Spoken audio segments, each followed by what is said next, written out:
Sur les closeries. Bon, ingénieur, on est content, on a visité toute l'affaire, les piscicoles.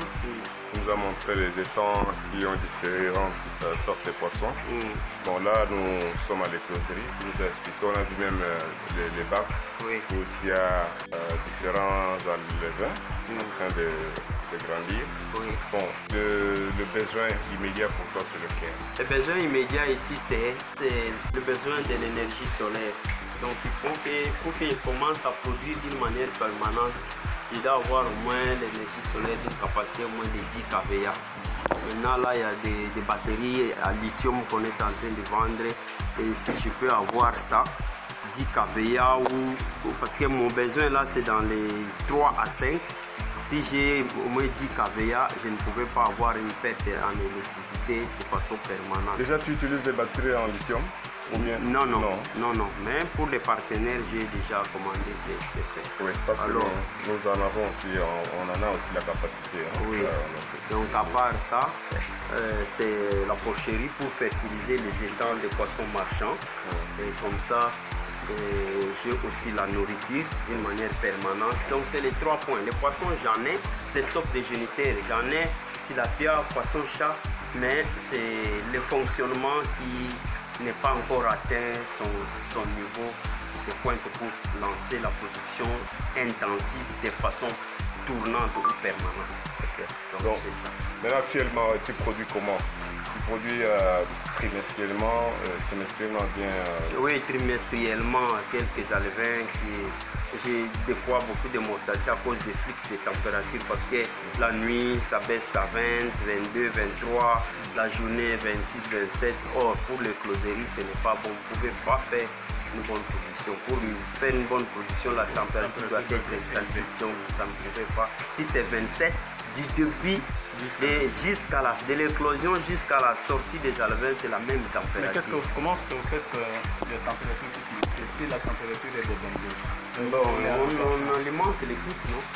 On a les groupes. Pour faire fonctionner les thermoplongées, c'est seulement quand les groupes fonctionnent. Parce qu'avec les thermoplongées, là c'est 300 watts. Si vous mettez directement ça c'est utilisé pour augmenter la température. Oui, augmenter la température jusqu'à 27-30 degrés.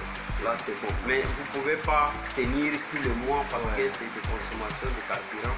C'est comme ça qu'on traverse à l'énergie solaire renouvelable. Là c'est vraiment bon. Alors ingénieur, nous parlions de la formation. Tu nous as dit que tu assurais aussi la formation. Parce que le souci c'est que nous puissions multiplier ce genre de closeries, des stands pour la production de poissons. Comment organises-tu la formation? Ou bien une formation complète pour que tu libères les étudiants, ça prend combien de temps? Oui, la formation, comme d'habitude, je donne ça ici à la ferme pendant 1 mois et on paye 500 $. Donc tu restes ici, dans les 500 $, il y a la restauration. Je vais acheter les génitaires, je vais acheter les aliments. Suivez déjà, vous avez vu déjà le coût des aliments, 250 $. Ça c'est 0,2 des débuts, mais 0,3 encore. Il faut acheter jusqu'à 0,5 pour faire les alevins de 5 à 10 grammes. Le vaprume là de bonne qualité, la pièce est 35 $. Donc la restauration, si tu mets par exemple 100 $ pendant 1 mois, tu vois que je ne reste avec rien. Les génitaires, les kilos c'est 10 $. Et pour qu'ils maîtrisent la reproduction, il faut 3 ou 4 reproductions. Mais par reproduction, il faut 5-10 kilos de génitaires. Tout ça, je puise dans mes frais pour que les participants puissent sortir déjà experts en la matière. Et j'ai pas seulement la reproduction artificielle, il y a le génie piscicole dedans, il y a la provanderie, comment fabriquer l'aliment pour poissons. Je vais intégrer maintenant la transformation aussi et la gestion du cycle piscicole. Donc tout cela, c'est... Tu nous disais en ligne que tu pouvais te déplacer. Oui, je me déplace aussi.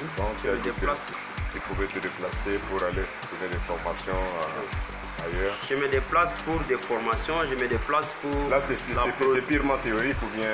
non. Parce qu'ici, sur place, il y a tout le matériel. Maintenant, quand vous voulez une formation en dehors, vous apprêtez tout le matériel comme vous avez vu ici. Parce que moi, quand je parle en théorie, j'aime bien que mes participants manipulent en même temps. Donc, vous devez équiper les centres, les sites qui doivent recevoir les participants. Et comme ça, quand on donne une partie de théorie, on entre en pratique et puis ils manipulent et ils maîtrisent. Donc pour toi, l'idéal serait que les apprenants viennent ici. C'est mieux pour le moment où vous n'avez encore rien. Pour anticiper, ils sont en formation ici, théorique et pratique ici, logés à la ferme. Et puis de l'autre côté, on prépare les sites d'accueil pour qu'ils puissent aller œuvrer comme déjà formés, donc comme pisciculteurs. Oui, mais la capacité de loger les gens, je n'ai pas vu. Oui, la capacité de loger les gens, là je peux loger au moins 4